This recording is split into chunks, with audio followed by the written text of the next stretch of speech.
আসসালামু আলাইকুম সবাইকে স্বাগত জানাচ্ছি ওয়ালিদ হাসান। আপনারা দেখছেন জি নিউজ টিভি। ये सारी कौम को समझना चाहिए कि मार्शल लॉ का मतलब ये পাকিস্তানের সবচেয়ে জনপ্রিয় নেতা ইমরান খান মচকে যাবে, তবে একেবারে ভেঙে যাওয়ার মতো নেতা নয় ইমরান খান। ইমরান খান এবার মহাসমাবেশের ডাক দিয়েছেন। সারা জীবন জেলের মধ্যে মরবে, পচে মরবে, তবুও অন্যায়ের সাথে কখনো আপোষ করবে না ইমরান খান।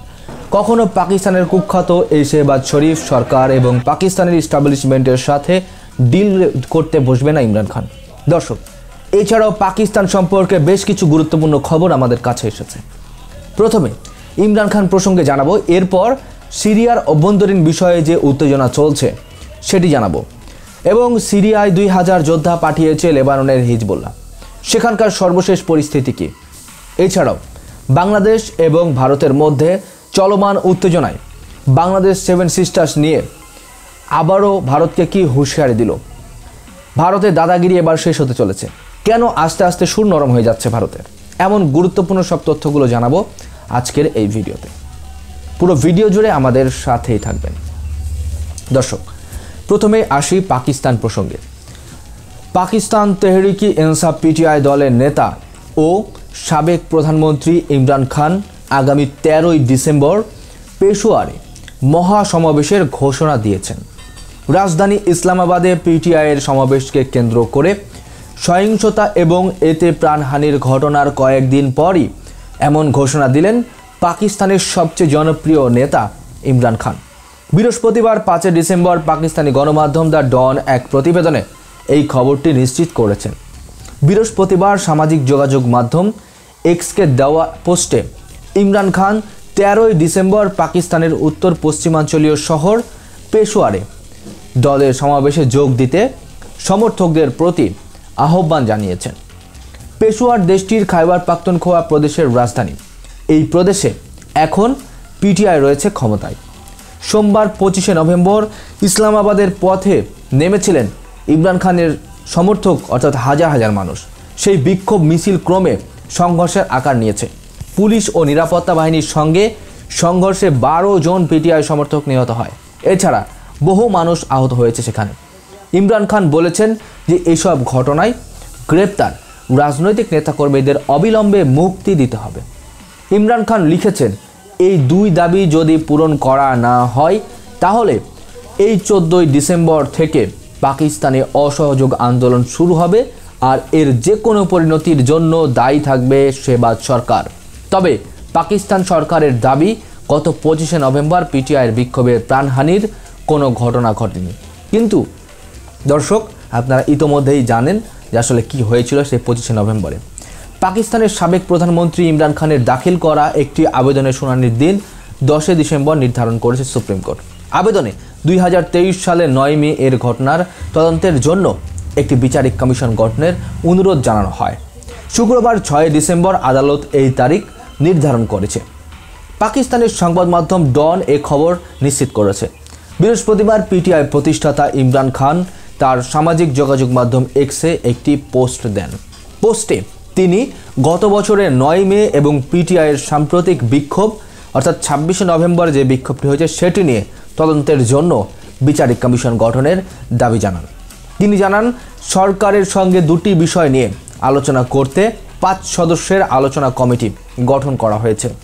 ওমর আয়ুব খান, আলী আমিন গান্ডাপুর, সাহিবজাদা হামিদ রাজা, সালমান আকরাম রাজা এবং আসাদ কাইসারকে নিয়ে গঠিত 5 সদস্যের এই আলোচক দলটি বিচারাধীন রাজনৈতিক বন্দীদের মুক্তি নিয়ে আলোচনা করবে। এরা সবাই ইমরান খানের দলের নেতা। সেই সঙ্গে দলটি গত 9 মে ও 26 নভেম্বরের ঘটনাবলীর স্বচ্ছ তদন্তের জন্য বিচারিক কমিশন গঠন নিয়েও আলোচনা করবে।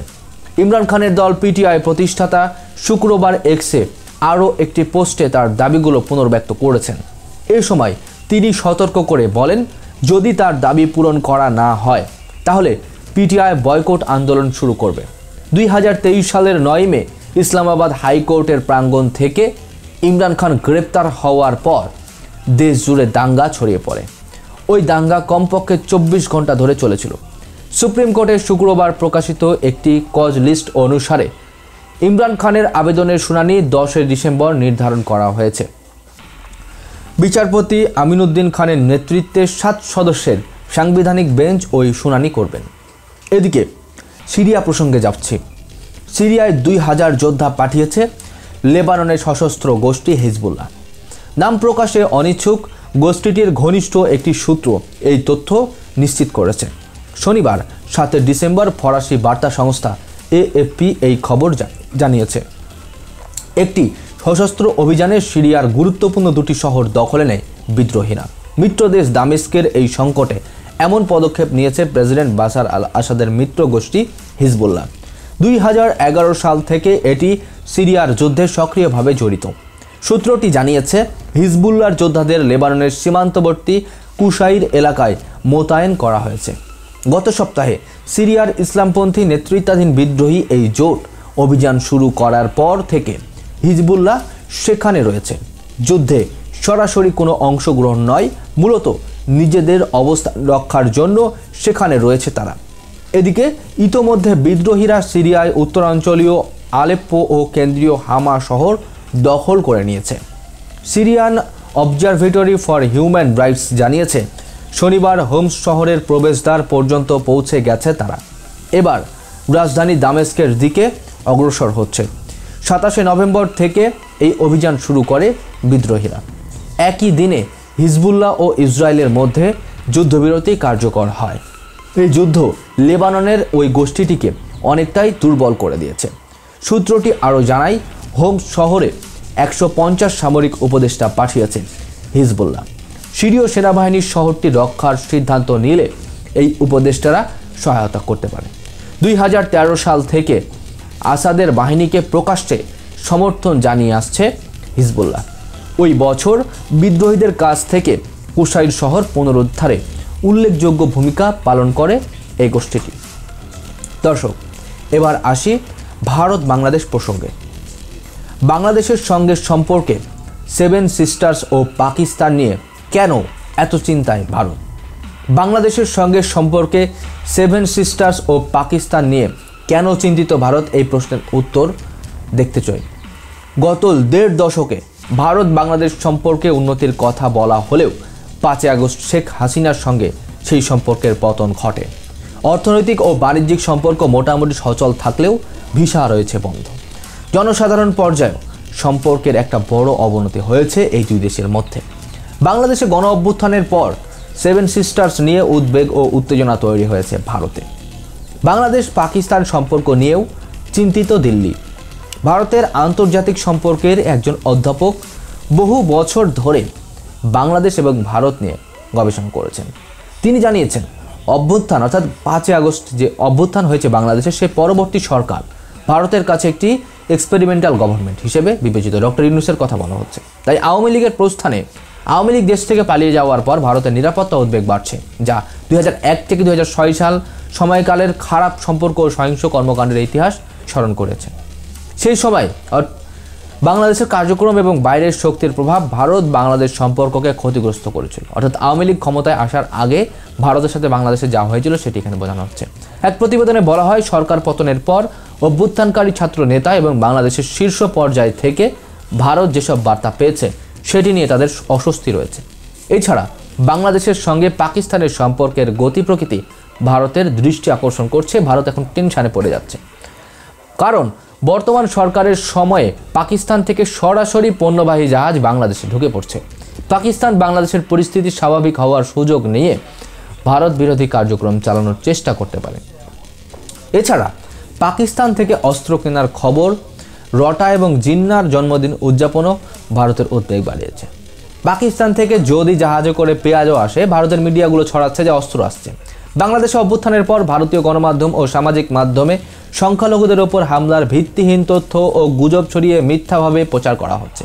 এদিকে আগরতলায় বাংলাদেশের সহকারী হাইকমিশনের হামলার ঘটনায় ঢাকায় বিভিন্ন রাজনৈতিক দল ও সংগঠন প্রতিবাদ বিক্ষোভ করেছে। জাতীয় নাগরিক কমিটির মিছিলে সদস্য সচিব শেখ হাসিনাকে ভারতে আশ্রয় দেওয়ার সমালোচনা করেন এবং ভারত বাংলাদেশ চুক্তি পুনর্মূল্যায়নের আহ্বান জানান। সীমান্ত হত্যা ও পানির ন্যায্য হিস্যার ইস্যুতে নতজানু নীতির সমালোচনা করে প্রতিবাদ ও বিক্ষোভ মিছিলে সামনের সারিতে অংশ নেওয়া একজন এই বিষয়ে তার মতামত জানান। বাংলাদেশ ভারতের সাথে শত্রুতা নয়, সমমর্যাদার সম্পর্ক চায়। কিন্তু ভারত যদি বাংলাদেশকে খারাপ চোখে দেখে, ছোট চোখে দেখে, তবে ভারতকেও আঙুল দেখিয়ে কথা বলবে বাংলাদেশ।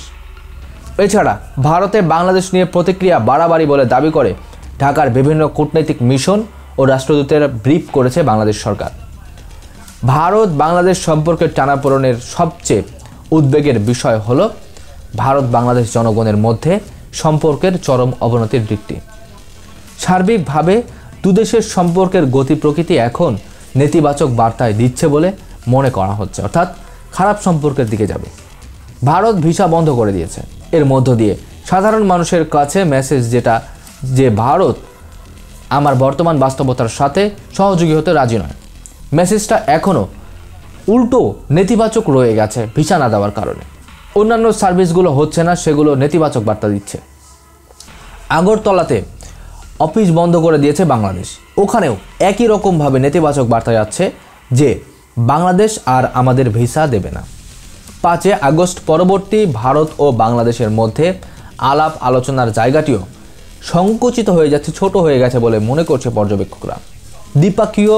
দ্বিপাক্ষিক সম্পর্ক স্বাভাবিক করতে আলাপ আলোচনা দরকার বলে উল্লেখ করা হয়।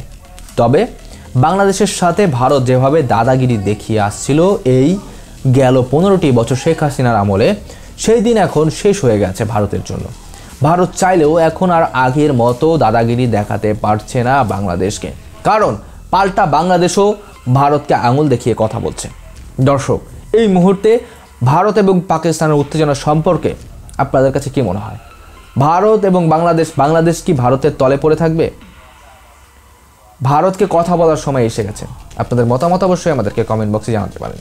ভিডিওটি ভালো লাগলে একটি লাইক করে দিন। দেশ বিদেশের এমনই সব খবরাখবর সবার আগে আপডেট পেতে আমাদের চ্যানেলটিকে সাবস্ক্রাইব করে পাশে থাকা অল নোটিফিকেশন অন করে দিন।